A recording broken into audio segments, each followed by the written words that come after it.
Here at the BQN Network, we support and express solidarity for all of the writers and actors that have brought us the stories we passionately speak about. We continue to show love to all that are fighting the good fight for the WGA, SAG-AFTRA, and any upcoming strikes. We stand with you. You're listening to BQN. Assimilate the audio.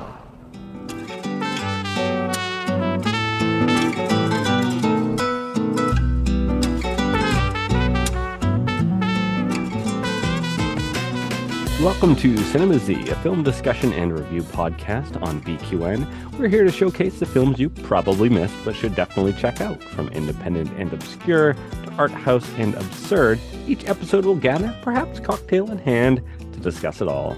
I'm your host, Mark White, and with me today are Matt, Laz, and Shalimar. Hey, everybody. Hey. Hello. Hi. So what's everybody drinking today? Well, I personally like pina coladas and getting caught in the rain. Ooh. So you can guess what's Sounds in nice. my... Yeah, it's very tasty. You can guess what's in my red Solo cup. Keep it classy. Listeners, you know I keep it classy. Did you make it yourself? Oh, no, this is out of the bottle. So today I'm drinking kind of a risky beverage for a podcast, I think, but Oh, my. a beer. But this is a fancy beer called a Stillwater Extra Dry Sake Style Saison Ale. Oh, my Ooh. God, so many names. I waited to so I could open it, like so you could hear the sound. Ooh. Ooh. ASMR.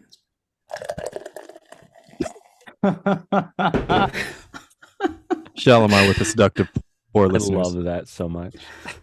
This is a first, everyone. I, as think we need usual, to- am drinking my H2O.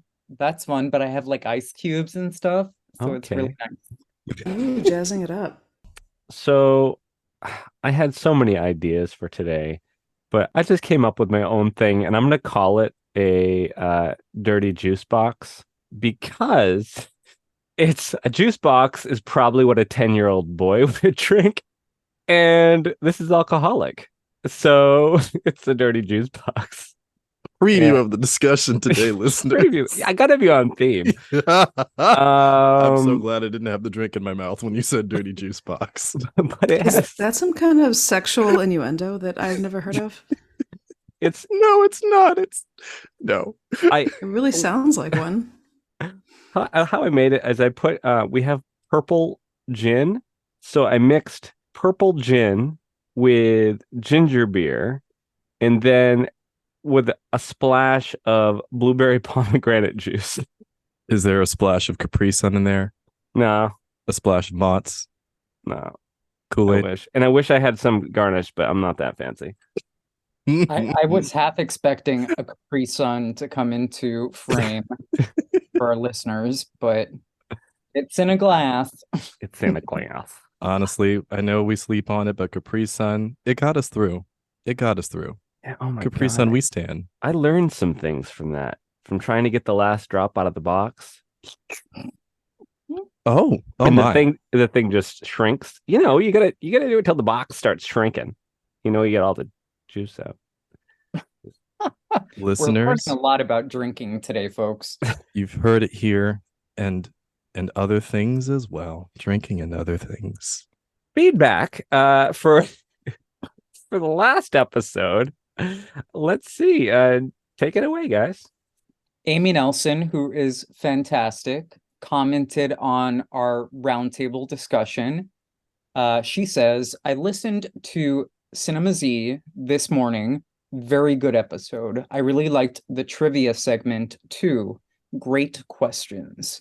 So if you have not heard that episode, which just came out, definitely give it a try. It's really, really fun. This one is from Mel Larson.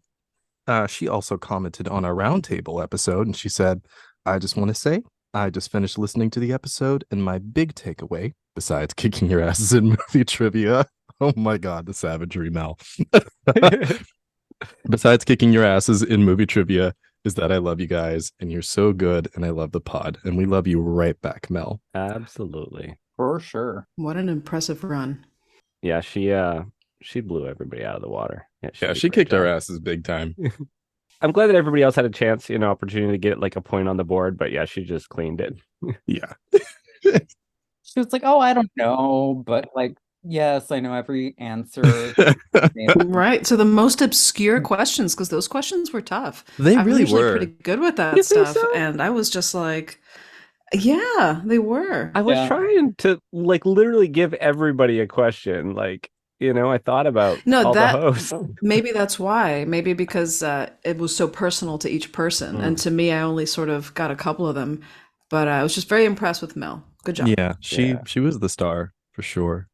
Well, this week we're going to be talking about Birth.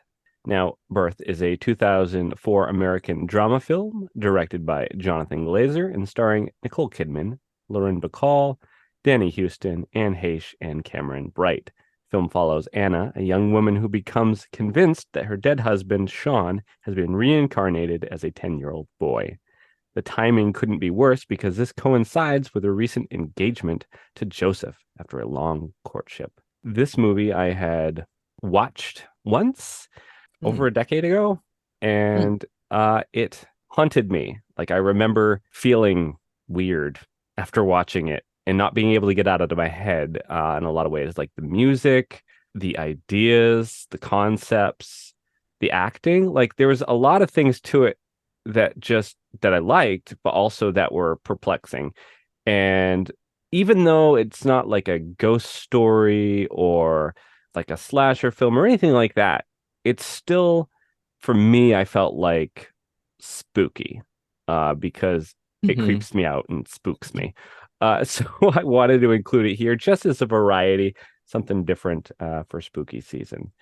But I am interested to hear, why did you guys want to watch? And if you didn't, maybe what were your initial thoughts of watching it for the first time? I mean, I do have to take off from what you were saying, Mark, because I know you and I were texting about the movie a little bit beforehand, and you had said the music, you listen to the soundtrack, and it genuinely is beautiful. Like, the music is beautiful.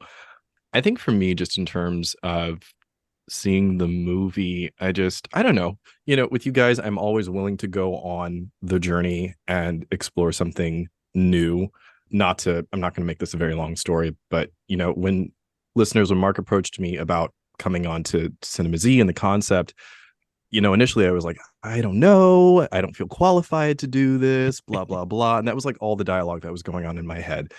Anyway, when I get to watch these new movies and experience these things for the first time, afterwards I am so appreciative, and I just thank you, all of you, for just letting me hop on and look at something new every day. I feel like I'm getting educated every week, so thank you. But I say all that to say I wanted to open myself up to something new. You are such a slice of cake. Yeah. Oh, get Muffins out of here, and you. cakes. You say that to all the girls. I try my best. What's interesting about this film is it was released during a time when Nicole Kidman was really like at the height of her like busy season, so to speak. She was doing like so many things, and I was a huge fan. And I was intrigued to see what she could do with this kind of material. So I think that piqued my interest. And I remember seeing the trailer and being intrigued. This is a first time watch for me, but I'm glad I did. I think it's a heavy film, but it has its merits. Yeah, I mean, this was also a first time for me. I could not remember this movie at all until I looked up the poster, or I looked at the movie and the poster popped up, and that little boy's eyes. I was like, oh, I remember that face, and I remember seeing posters plastered all over New York. It was a weird time for movies. I feel like the early aughts, they were sort of finding their space, but the indie space was definitely kind of where the new interesting things were happening. Yeah. So I was definitely curious to see what this movie that I just completely I mean, I'm usually pretty good about knowing all the movies that ever happened. And this one, it definitely skipped my notice. So I was excited to see what it was all about. Well, there's a lot of ambiguity in this film, right? I've only seen it twice, but I caught stuff on the second watch that I didn't catch the first, and I feel like it made more sense maybe the second time around. But I want to know if you guys saw at the beginning of the movie, you just were like, okay, I see what's happening here. I understand this. Like, it's all like you had it kind of figured out at the beginning, or was it sort of a surprise when you guys got to the end? Also, do you think that the ending is solid, or do you think that it's left up to interpretation? Like it could be viewed one way or another.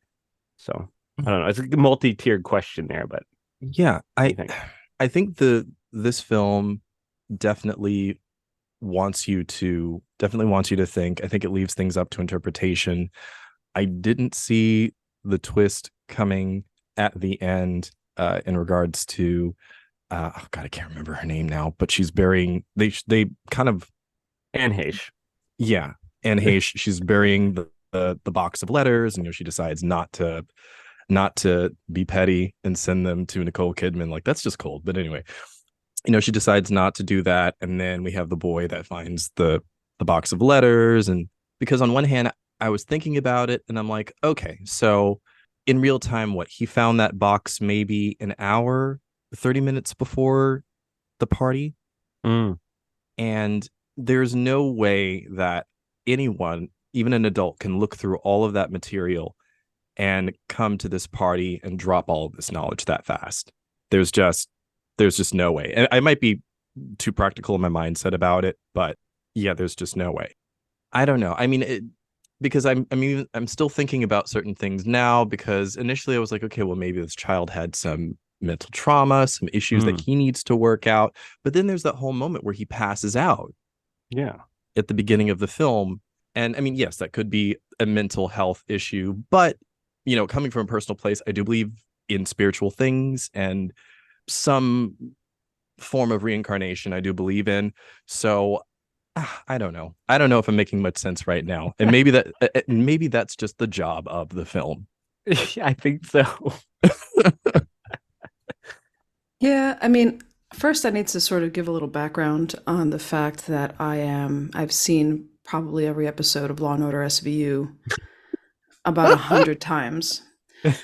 So to me, I figured it out pretty soon that this kid was fucking with them. I don't know why. And when the twist came, I was a little disappointed, because I'm like, wow, the entire time I'm here telling everybody, like, you guys are being so stupid. Like, he's obviously fucking with you. And then at the end he was. And I was like, oh man, now I feel stupid for having these constant conversations with myself. Because I got to be honest, Mark, I was watching this movie and I just kept screaming, what the fuck? At like every... That's valid. That's very valid. There are definitely a couple. Well, there's a couple that come to my mind of what the fuck is happening. Oh yeah, there was definitely some like scenes that were very intimate and very uncomfortable.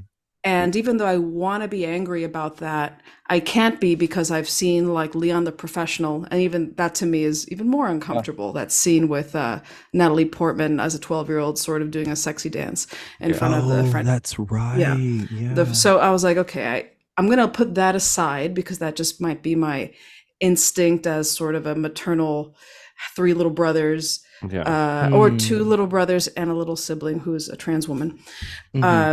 And just seeing that kind of gave me a sort of a trigger. But I think the thing I was screaming at was just the constant like bad decision making by every adult. I was like, where the fuck is Olivia Benson when you need her? And that is kind of, I'm sorry, Mark, but that's kind of where I landed in regards to the ambiguity and the ending. I almost wanted it to be something supernatural. I'm sorry, there's race cars in my neighborhood. I don't know if you heard. Wow. Anyway, I'll pass the torch because I've said enough. So I err very much on the same side as Shalimar. Like, I knew immediately what was going on. And again, I love true crime and horror and all this stuff. So like the mystery wasn't really present. So the entire film, I found myself similar to Shalimar, just asking myself, like, why aren't these people like calling the cops or calling social services or like doing something to like investigate what is happening? And it was a bit frustrating for me in that regards. I think that the filmmakers were trying to achieve something, but I don't know that it landed for me personally. In regards to the adults constantly making bad decisions, I think the boy has several different moments with almost each of the characters. And I think the reason why caution kind of went out the window to me is because I think on some level they all wanted it to be him subconsciously. I could see that. Yeah. I think that there was just a little bit of desperation there. I wonder why there was that scene in the hallway where they first were like, you gotta stop this. They got the kid's parents involved. And I was like, okay, clearly a restraining order is needed. I was just at that point like, the kid obviously isn't remorseful. He's telling her he's gonna keep bothering her. Mm-hmm. Okay, which is not the sign of somebody who loves you and cares about you to torture them. It's a psycho stalker. That was the thing. That was the thing that I took away from it. I think the twist for me was how he found out, like the letters, like that was like, oh, that's how he figured it out. But the entire time I'm like, this is a little predator. And he's going to go to school and he's going to grow up and go through puberty and he's going to go off and stalk other people. And this is what I'm telling you. I watched too much Law and Order SVU. I was about to say, I didn't even go that far with them. There's a pattern. I just went all the way. I went all the way. Shalimar has his whole life planned out, listeners. She sees the facial tattoos. She sees doing community service. He would be the type of predator who looks clean cut and is very unassuming. And you think they're really sweet and love you, and then all of a sudden they're being super possessive. And speaking of possessive, I'm sorry, but as a woman watching this movie, I had so many things went off in my mind. Like that speech of Joseph at the beginning when he's giving the little speech about their courtship. It was so uncomfortable. Oh my God. Maybe that's the point of the whole movie, to make you feel cringe. And if that was the point, it did it. But I'm sorry if I'm talking to the side, but I'm looking at you guys. So it was just like this notion of, I asked her once and she said no and I had to wait, and I asked her twice and she said no and I had to wait, but now I finally snagged her.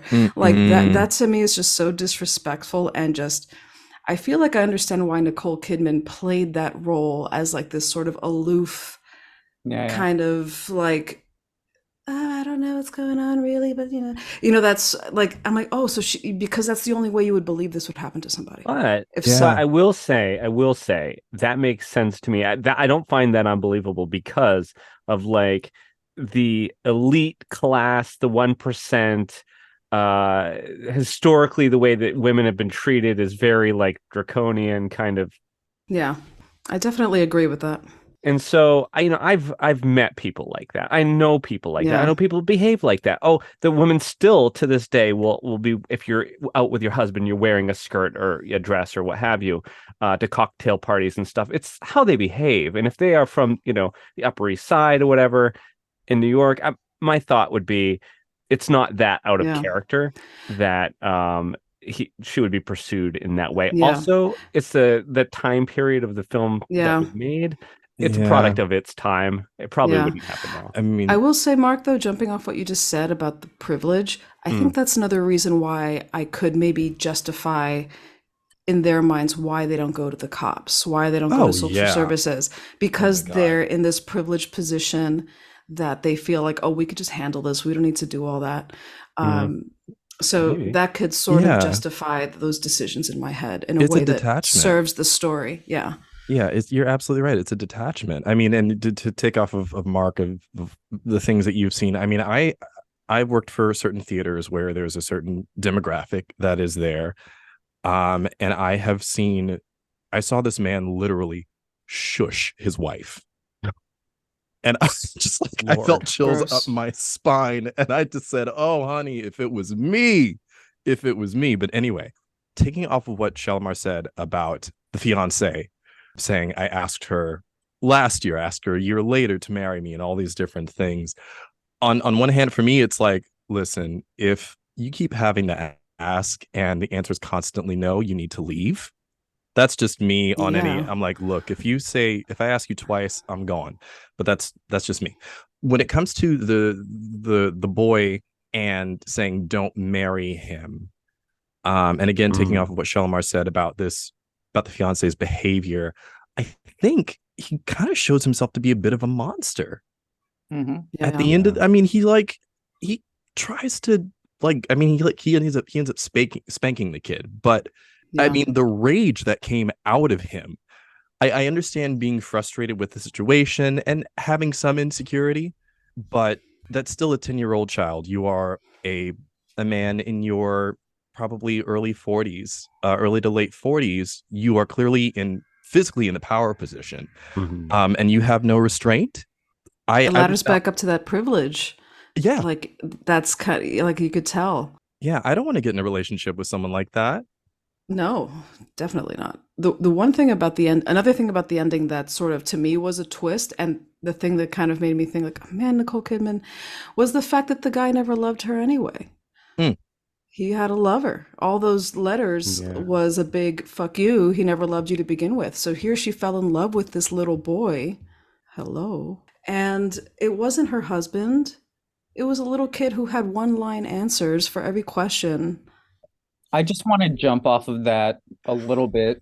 I think what was difficult for me to watch, and it's a weird film because I feel like it's trying to say like so many things, but none of them are particularly like well stated. And for me, like a big issue was that none of the women had any sort of agency. Like they weren't even part of the conversation.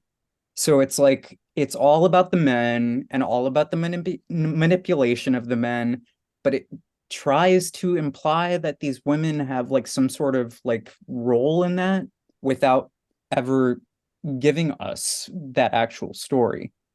Like I think about even down to the haircut that Nicole Kidman has, like something like Rosemary's Baby. Yeah. No, Laz, I was watching it on the second watch, I guess my third watch total, but like the second rewatch for the pod. And that's exactly what came to my head too, is like this movie has kind of Rosemary's Baby vibes, but more uncomfortable to me.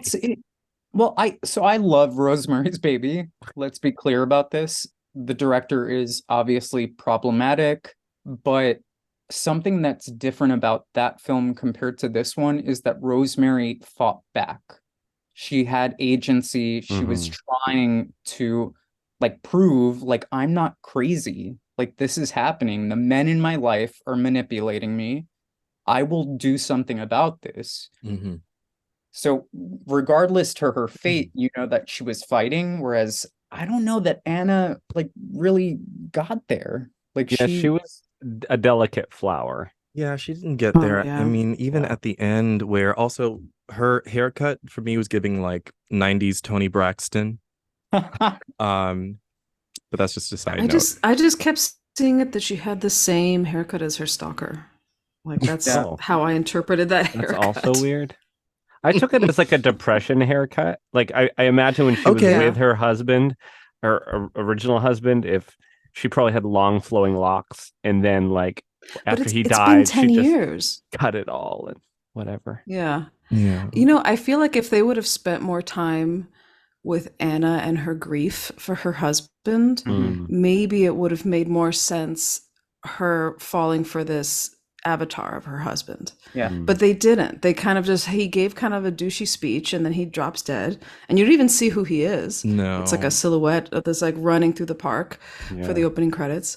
So I have no understanding. When you see her, she just seems to be like this delicate flower, like you said, being whisked around by her family and her fiance and not really Laz took the words, not really having her own agency.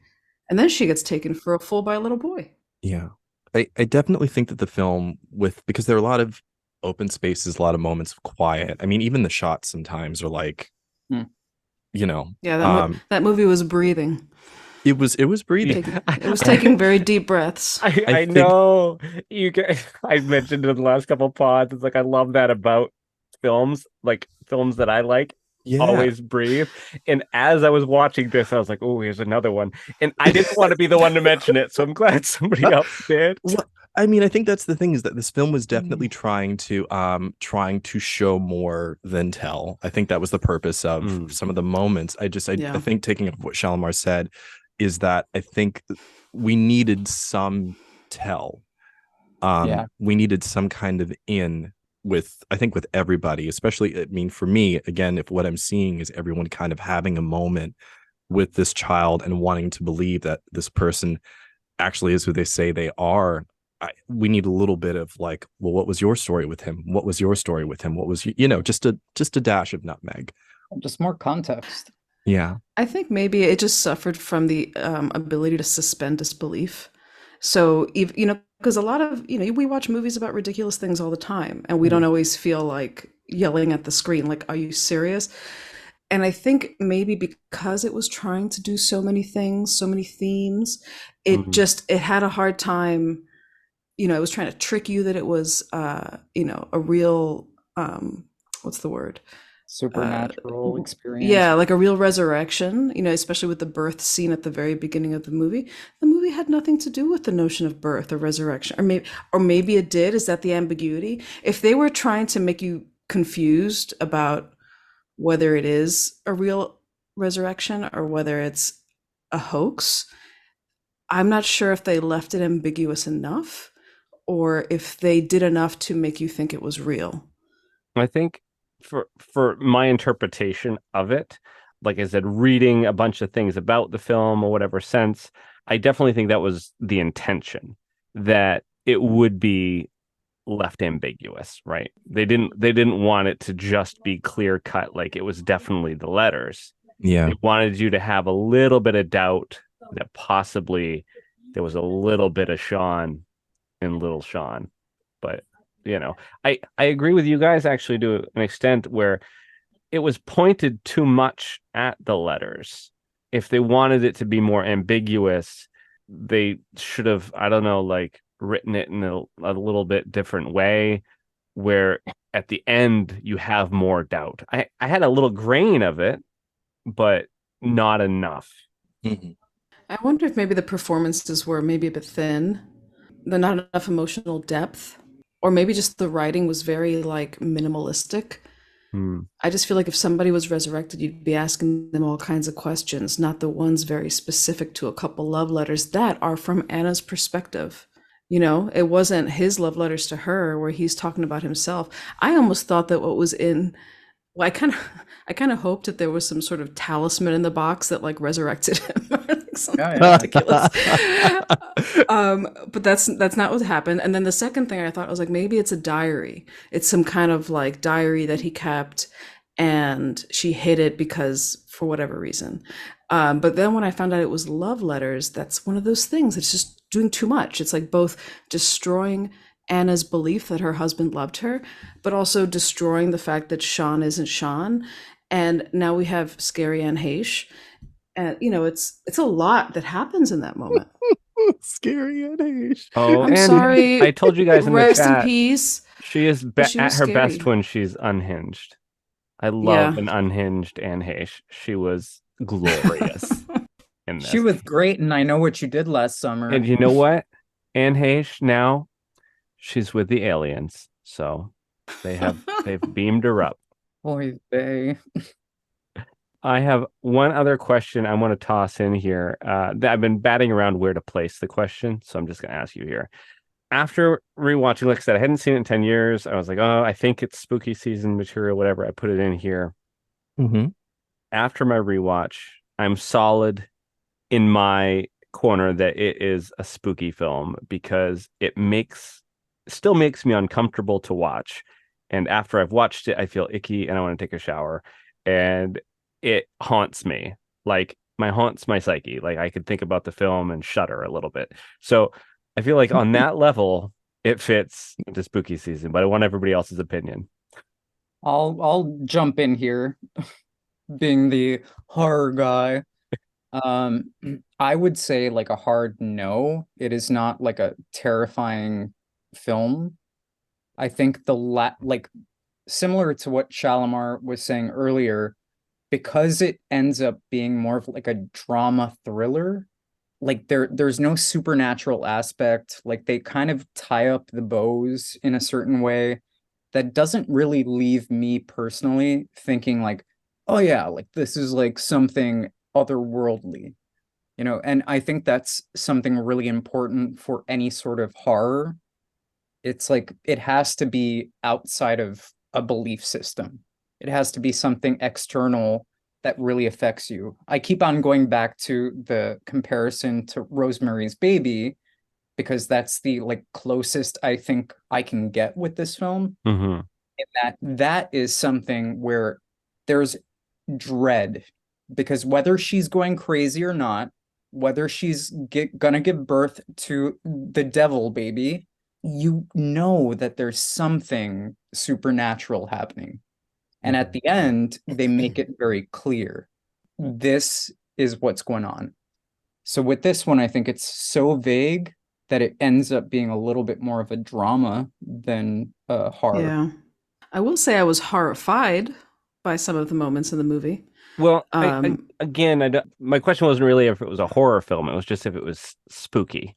I don't know if it was spooky because I guess for me, I think this has got to be a personal approach for anybody. I think something that is emotionally stressful and uncomfortable could be considered spooky for some people. And it could be considered spooky for me. I definitely was spooked. It's definitely emotionally spooky, but I don't know if it's physically is the wrong word, but I don't know if it's that kind of spooky where I felt spooked. I think that there is a spooky element in terms of wonder and question, and I think being unsure in regards to the human elements in the movie. It makes me think about The Mist a little bit when, yes, we had interdimensional monsters and we have spiders shooting flammable webbing from their butts, which I'm still uncomfortable with. But we were discussing how one of the scary elements was the religious fanatic. Mm-hmm. And for me, that's a very human thing to be spooked by. And for me, the human element here is just the question of is he or isn't he? And so there's a spooky element in this film for me, for sure. Well, if we're all sufficiently uncomfortable, maybe we can play. So mix it up a little bit. I've got a couple of scenes here, and if our listeners have not watched the movie, hopefully the scenes I have picked will, I don't know, give you a feel about what the movie is, and also creep you out a little bit.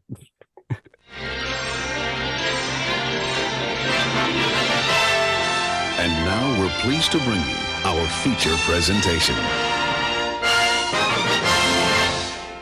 So the first scene I have here for director's cut is an interrogation scene. So this is when they first are like really trying to get the kid to admit that he is not actually Sean. And so Anna brings her to her brother, who I guess is he a doctor or professor, I think, something. Anyway, she brought him to see her brother, and he is going to interrogate the kid and get him to confess that he is not actually Sean. So there is brother and there is Sean in this scene. I'll do brother. I could do Sean. Cool. Action. I'm going to tape this. Okay. I'm not a psychiatrist. I'm not a therapist. I'm just a regular doctor. If you were my brother-in-law, you'd say it were impossible for you to be sitting right here in front of me. You didn't believe in life after death. You believe that only matter survives. and that the mind, soul, spirit, whatever you want to call it, disappears forever. What do you want to know? Okay. Where do you live?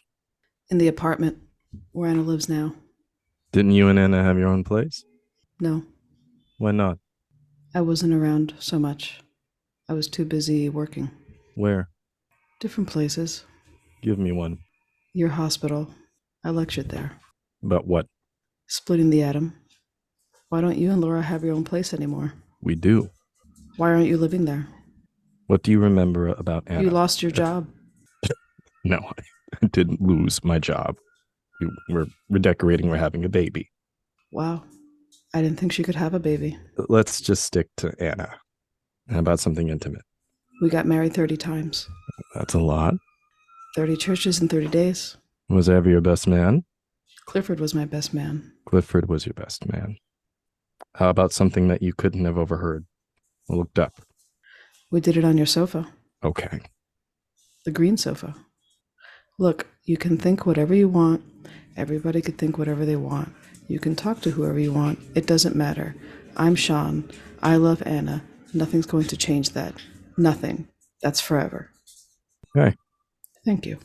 Cut. Oh my God. So what I loved about that is Shalimar really played the character like the boy. She was like dead. She was playing, it's like, because the kid was so monotone through the whole film. It was like there was death behind his eyes. Shalimar has this gift. That was great. Just Shalimar, your wit and your humor is so smooth, and it is so you don't see it coming. And that is you're naturally funny. You are a naturally funny person. Thank you. That comes from years of being a consummate smartass and getting in trouble for saying things because I think they're funny and they have to be said, but I probably shouldn't have said it. I love it. I love it so much. In the words of SNL, it's funny because it's true. Well, the next scene is confrontation with Clara. So this is when she discovers that the letters she buried before the party were missing, and she confronts the little boy about it. So I think I want to channel my unhinged Anne Heche. So I will be Clara. I'm looking forward to hearing that. I'll do Sean this go around. I was hoping Laz. Sweet. Action. You're not Sean. Yes, I am. When you opened the door for me yesterday, I knew you weren't Sean. Who are you? I thought you said you were Sean. I'm your lover. Anna's my lover. I'm your lover. Anna's your wife. If you had been Sean, and I kind of hoped you had, you would have come to me first, and I would have explored this a little. But you didn't. Are they in the bag? Yeah, they are. Hello. Anna's little letters. You know, you can't go around saying you're somebody you're not. He gave them to me unopened. To prove that he loved me more, he couldn't leave her, and I hated her for that. Hated her. When I found out she was getting married again, I got us invited. What a nice present it would be to give her the letters back. I wrapped them, and I took them.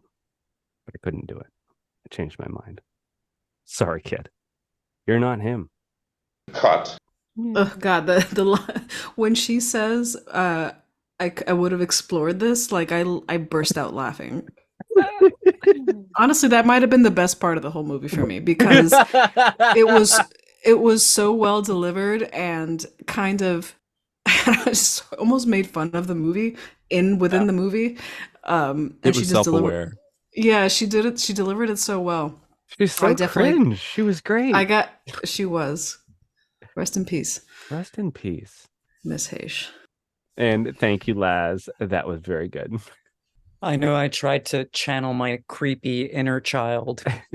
Yes, thank you, Mr. Tish. I was writing it, and I actually heard Laz's voice when I was typing Sean's lines, and I didn't say anything. I don't know if that's a good thing or not. Really quick, did that kid ever act in anything ever again? So yes. I was going to save this trivia for later. Oh, okay. Let's save it for later. Yeah, throw it out at trivia. But I will say I have seen pictures of him as an adult, just as creepy, just as dead in the eyes. So I don't know how he's still working. But anyway, throwing that out there. Okay. I think they typecast him because he's so creepy looking. All right. Perfect transition. All right. So on to rewrites. Now, I know there's probably not much you guys would change, but, please stretch a little bit. Try to find something that if you were making the film, you might change about it. And yeah, take it away. All right. We all know the scene that I'm going to talk about. I think when Nicole Kidman is in the bath and baby Sean comes in, disrobes, gets in the bath.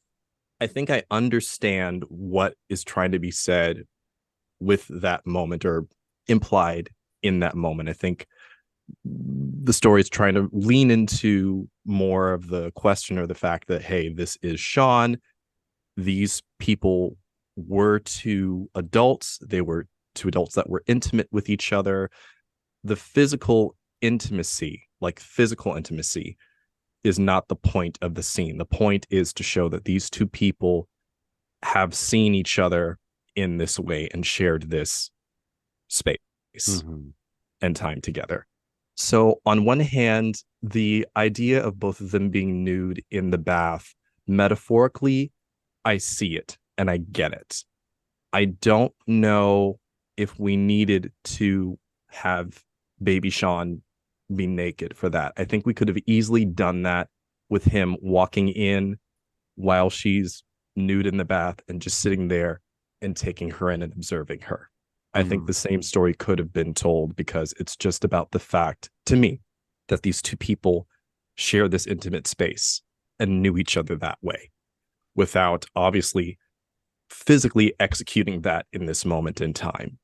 Some of those reservations, I'll be honest, come from my being uncomfortable with the scene, but trying to be objective about it and observing it.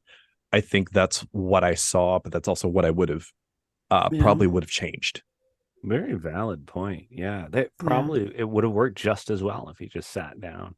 Yeah, it was a bit unnecessary, almost gratuitous, and makes you question what the director was thinking.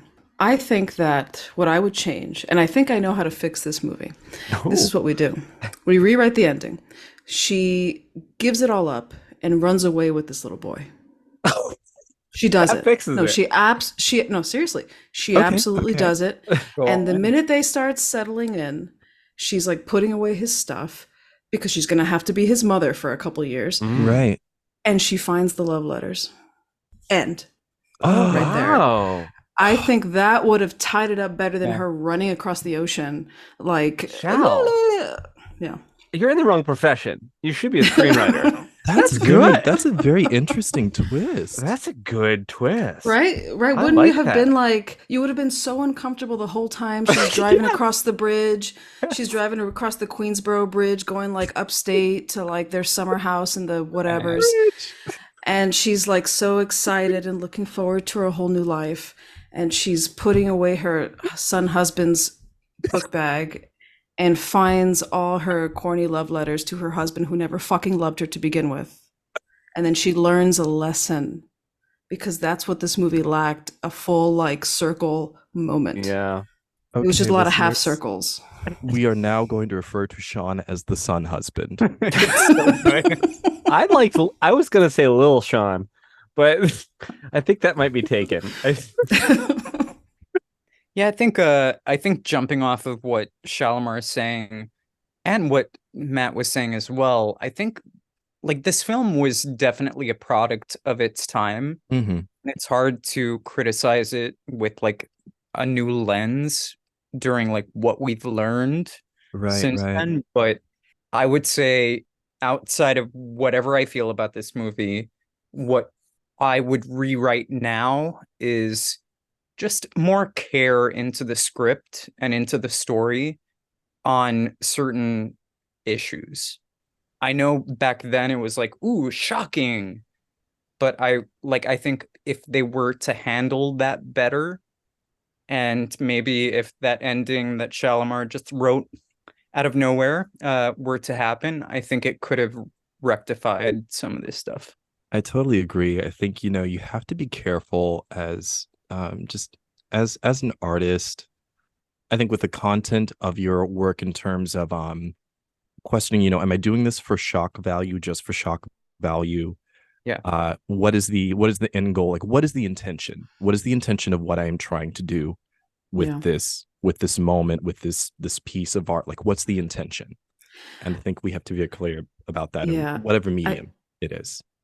Absolutely. And I think this is also my true crime bias because I'm just so immersed in that world. And I grew up with a Latina mom who wouldn't let me sit on my adult male relatives' laps after the age of 5. Me too. I had that too. Right? So it was a very hyper aware thing.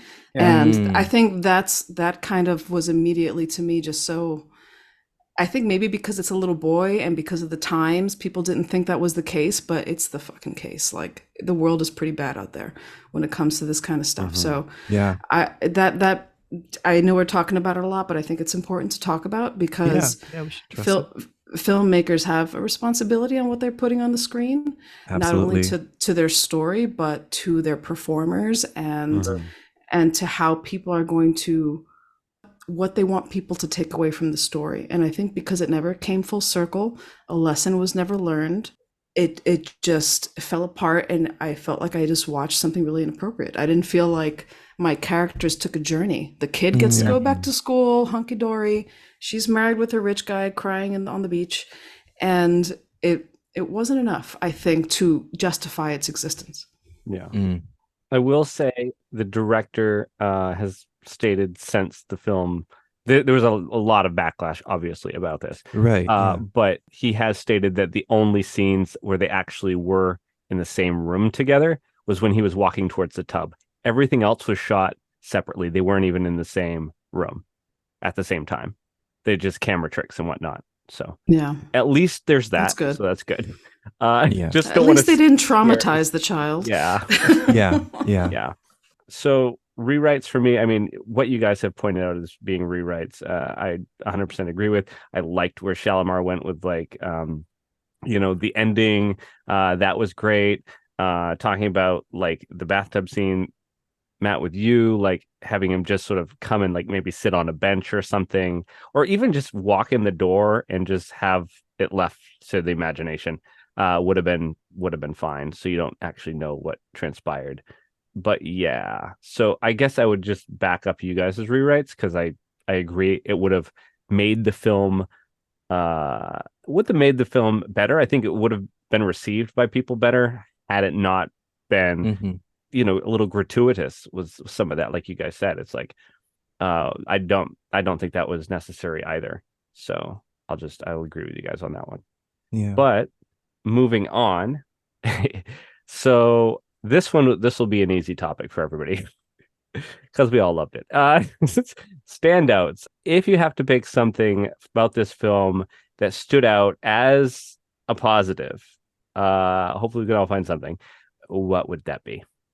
I think the boy did a great job with, not having a lot of text to work with and kind of just having these one-liners to deliver, and with such heavy content.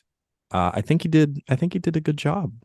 So I would say he was a standout. I thought he was good. I would say the two things. I would say Anne Heche. I think her, 2 minutes in the movie made an impact. And the other thing I would say is, I don't know if I liked it. I don't know if I disliked it, but I thought it was very effective, and it was the music. The score, it was a little unhinged in a way, but interesting. I don't know how to explain it. It's hard because I only watched it once, but I do remember feeling like a little tense and a little like, I think they were trying to add some of that tension through the score that maybe the script wasn't delivering. Like some of that dread, some of that anxiety, because I definitely feel like I heard it through the music. I would echo that as well as like a standout. I think that the soundtrack did a lot of heavy lifting for some of the melodrama of it all, where it like really kind of helped you get into perhaps the mood they were trying to go for. So my standout, I was gonna say the soundtrack as well, so go with that. But also, yeah, Anne Heche did a phenomenal performance with the little screen time she had. I kind of wish she was in more of the film because she was one of the few characters that wasn't wooden. There was complexity to her in the way she acted the Absolutely. character. She felt the most real and authentic to any of the other people in the movie. So Anne Heche did great. And also, like you guys said, the soundtrack is, I think it's hauntingly beautiful. I actually listened to it again at work the other day because I just liked the music. It's orchestral. It's very pretty. Yeah. I'd be curious to listen to it without the movie to see what it feels like, just hearing the score. Same here. Well, trivia time. Nicole Kidman called this one of her favorites amongst her filmography. She also believes it's one of the most overlooked and misunderstood films of her career, saying the controversies surrounding the bathtub scene eclipsed the themes of grief and vulnerability in the film. During a gala tribute to Nicole Kidman at the New York Film Festival in 2012, NYFF program director Richard Penna called this film one of the most underrated films of the last 20 years. Second collaboration between Nicole Kidman and Lauren Bacall. Kidman referred to Bacall as her American mother. Kidman and Bacall's other collaboration was Lars von Trier's Dogville. Nicole Kidman read the screenplay and wanted to do the film when she found out that Jonathan Glazer was directing, as she loved his previous film, Sexy Beast, up 2000. And here's the trivia that I had. It's kind of like a certain amount of degrees of separation. But yes, answer to Mark's question, that child did act again in X-Men 3, The Last Stand. And that is a movie that the one and only Laz Marquez did artwork for. Is he a villain in it? The No. boy? Yeah. No. Oh, that's so creepy. So creepy. He's kind of creepy in that movie too. He just looks creepy. I found it interesting that Nicole Kidman, I didn't know she worked with Lars von Trier. I hadn't seen Dogville, but I did see Lars's Nymphomaniac, right? He did that. And so that's okay. I kind of I read that and I was like, oh, that's interesting because that's another movie that has very risque themes and kind of pushes the boundaries of what is cinema and what is not. It says a lot. So I just find it interesting that she did that with him as well. Yeah, and she worked with Laz's dad. Blech. She worked with your dad? Yeah. Okay, wait, you have to tell. On his dad's last film. Oh, never mind. I get it now. Mr. Kubrick. Yeah, Eyes Wide Shut. She did Eyes Wide Shut as well, which is another sort of very adult film. So she watched that. I had the track never record seen for that. these. I watched it when I was way too young and for the wrong reasons. It's something. Yeah. What were the reasons? Just look up Masquerade scene, Eyes Wide Shut. Yeah. Mm-hmm. I've never seen it, so I'm going to have to watch that one of these days. I like With my Kubrick, eyes but shut. this one, I don't know. Maybe it was the lack there of chemistry with her and her at the time husband, Tom Cruise. Yeah. She picks interesting fellows, like that you would not expect. Tom Cruise, the Keith country guy. Urban. What's his name? Carl Yeah, Urban. every time I see them together, I'm like, how did this happen? But they're also both Australian, so maybe that was it. He's just as pretty as she is. I just can't get over his. He's got like country emo hair. Yeah.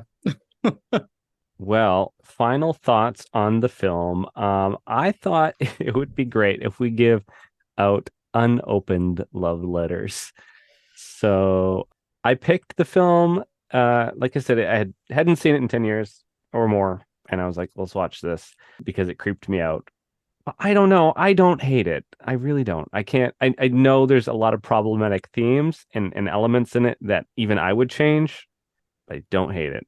So I'm gonna give this one 3.5 out of 5 unopened love letters. So I'm going to say I think with any piece of art, my artistic director or head of the theater department at my college would always say with theater, she would like say it's sexy, it's provocative, it's theater. And that was like always her thing. Oh, we need to use that in an ad. I love you, Joanne Gordon. But I'll say in regards to a piece of art, I appreciate that it took a chance, it took a risk. Again, whether or not the follow through was there, I think is the real question. So I'm going to give it 2.5 for taking the chance, but just not for the other 2.5 is for the lack of follow through. The lack of 2.5 is for the lack of follow through. That's fair. I think I'm going to have to look at it as a full serving of a movie, because I could pick things that I like and pick things that I didn't. And as a full serving of a movie, I got to give it 1 envelope, 1 unopened letter. I'm sorry, Nicole. I also give this film 1 unopened love letter. As much as I think that they could have done a really interesting story, they could have really developed it more and brought us into that world. They just didn't, for me personally. But I can see why people might enjoy this film for, a plethora of reasons. But personally, 1. Well, I thought you guys were going to go to like a quarter of a letter. So I was like, oh, how are they going to break this down? So they got a full on letter from both of you guys. They got a full letter for generous. trying something new and trying something risky, but the rest of the letters I had to put in the shredder because they didn't really nail it. And with subject matter so risky, I feel like you really got to nail it for it to have a reason for existing. Yeah, you got to know where you're going. If you're going to do that, you got to know where you're going. I agree. What shows are on BQN, you ask? Well, here's a rundown of some podcasts you might be interested in. All Good Things, a Star Trek Universe podcast covering all of Trek, hosted by Amy, Mark, Christos, and Kelvin. Bargain Bin Gamer, a YouTube show hosted by Davey, a self-proclaimed gamer who specializes in reviewing and showcasing affordable video games. If you're lost in the Delta Quadrant, check out The Captain's Couch, a Star Trek Voyager podcast hosted by Jeremiah sitting on Janeway's Ready Room couch. Cinema Z, a film discussion and review podcast showcasing films you probably missed but should definitely check out, hosted by Mark, Matt, and Laz. Beam Aboard the Galaxy Class, a Star Trek Next Generation podcast covering all of TNG, hosted by Amy, Joe, Rhea, and Kevin.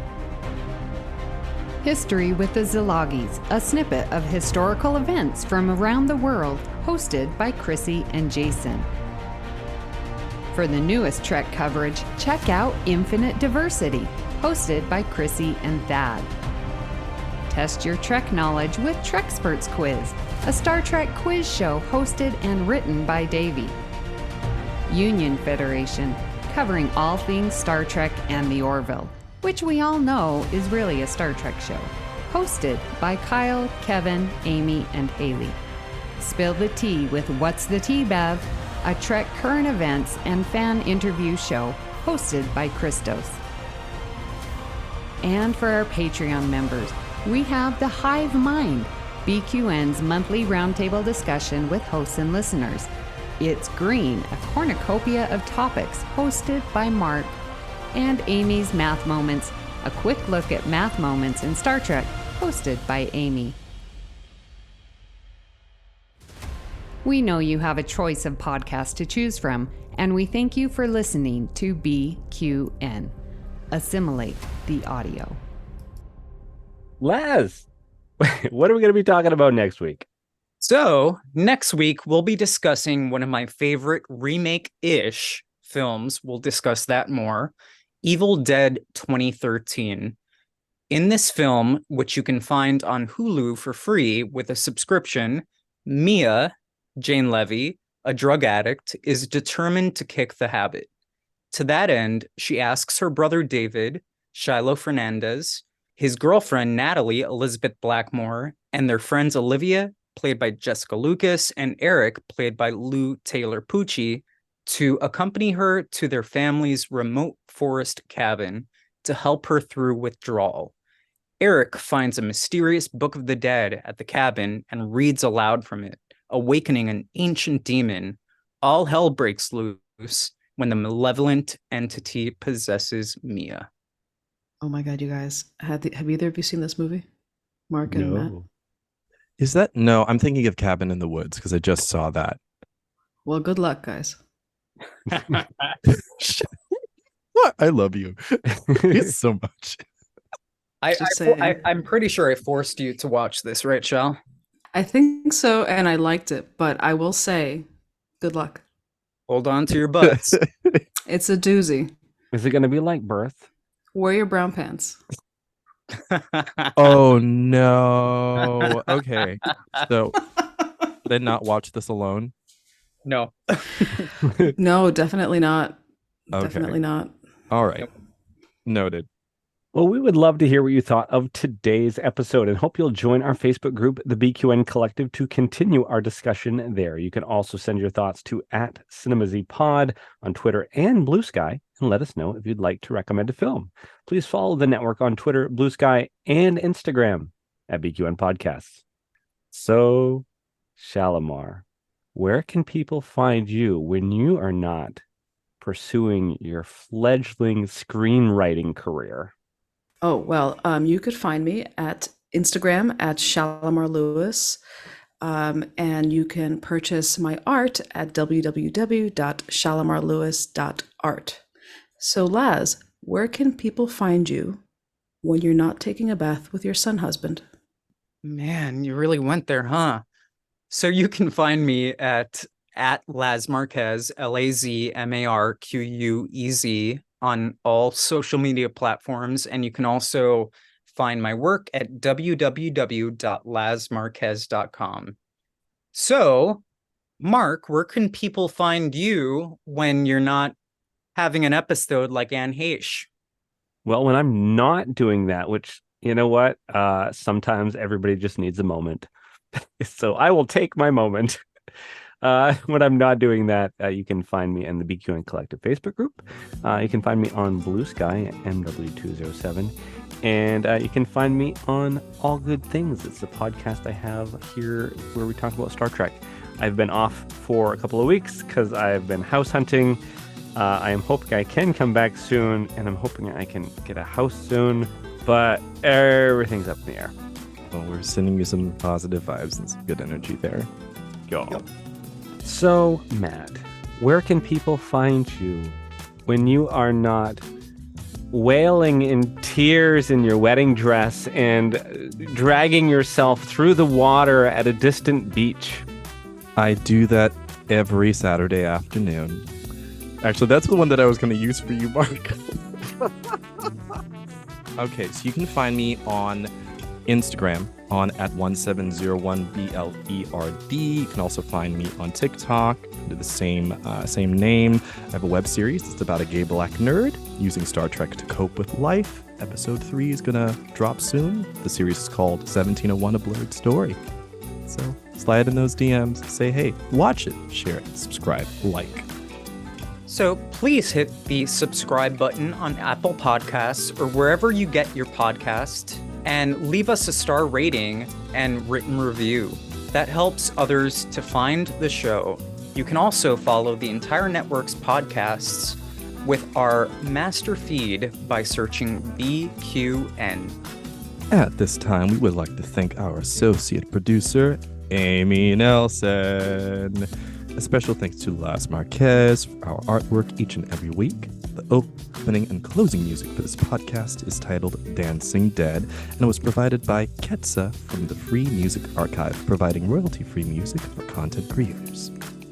If you'd like to help us keep all our shows coming to you each week, you can become a patron of the network on Patreon. We will add you to the Hive Mind Facebook group so you can enjoy It's Green, Amy Math's Moments, and other network perks. With a monthly subscription of $5 or more, you can join our meetings, the Hive Mind Roundtable discussion on the second Saturday of every month. Visit patreon.com/BQN to get all the details and watch your messages. Thank you for listening. We hope you'll tune in next time.